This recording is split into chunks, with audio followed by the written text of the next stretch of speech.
मांडव्य ऋषी एक मोठे तपस्वी होते. एकदा वनातील आपल्या झोपडीबाहेरील झाडाखाली ते मौनव्रत धारण करून तप करीत बसले होते. शेजारच्या राजधानीत चोरी करून काही दरोडेखोर पळून वनात आले. त्यांच्या मागे राजाचे शिपाई पाठलाग करत होते. दरोडेखोर झोपडीत लपून बसले. शिपाई मागून आले आणि मांडव्य यांना विचारू लागले की, तुम्ही काही दरोडेखोरांना पाहिलं आहे का? मौनव्रत असल्याने मांडव्य काही बोलले नाहीत. शिपायांना संशय आला. त्यांनी झोपडीत तपास केला आणि त्या दरोडेखोरांना पकडले. धनही मिळाले. मांडव्य काही बोलले नाहीत, म्हणजे तेही चोरांचे साथीदार असले पाहिजेत असे समजून त्यांनाही पकडून राजधानीत नेले. राजाला हे कळल्यावर त्याने काहीही चौकशी न करता सगळ्यांना सुळावर चढवण्याची शिक्षा दिली. सुळावर चढवल्यावरही काही न बोलता मांडव्य वेदपठण करत तपस्या करत होते. काही दिवसानंतर तेथील रक्षकांच्या लक्षात आले की हा एकटा असह्य वेदना होत असतानाही ओरडत नाही व इतके दिवस अन्न आणि पाण्याशिवाय जिवंत आहे. त्यांनी राजाला त्याप्रमाणे कळवले व राजा घाईघाईने तेथे आला. त्याला आपली चूक लक्षात आल्यावर हात जोडून मांडव्यांना म्हणाला, अज्ञानाने माझ्या हातून चूक झाली, मला क्षमा करा.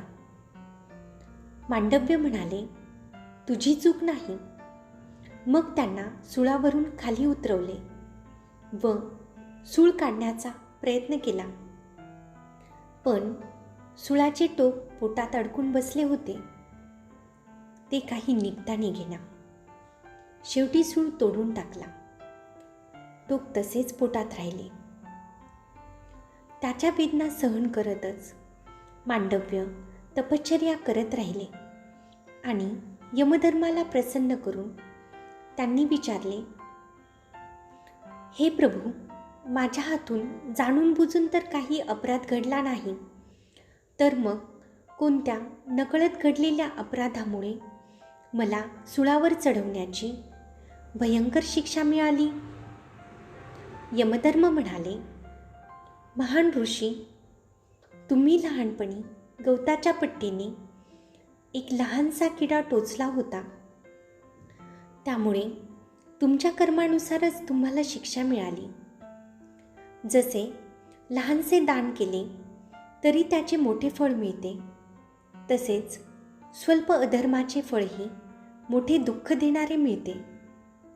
मांडव्य म्हणाले, यमधर्मा, जन्मापासून 12 वर्षापर्यंत जीवाच्या हातून जे काय होते त्याबद्दल तो जबाबदार नाही. या वयात त्याच्या हातून पातक होतच नाही. माझा अपराध लहान असताना तू मला ही असह्य पीडा होईल असा दंड केलास, म्हणून तुला मनुष्य जातीच्या शूद्र वर्णात जन्म प्राप्त होईल. तुला धर्माविषयी प्रखर ज्ञान असेल, पण तुझ्या ज्ञानाकडे कोणीही लक्ष देणार नाही आणि म्हणून भविष्यात तुझी शिक्षा देताना तू थोडा संयम ठेवशील. यमाने शांतपणे तो शाप स्वीकारला. अशा प्रकारे हस्तिनापूरच्या दरबारात दासीपुत्र म्हणून विदुराचा जन्म झाला. अंध आणि कपटी अशा धृतराष्ट्राने राज्याधिकार भोगला आणि ज्ञानी असूनही विदुर दासीपुत्र म्हणून शेवटपर्यंत महामंत्रीच राहिला.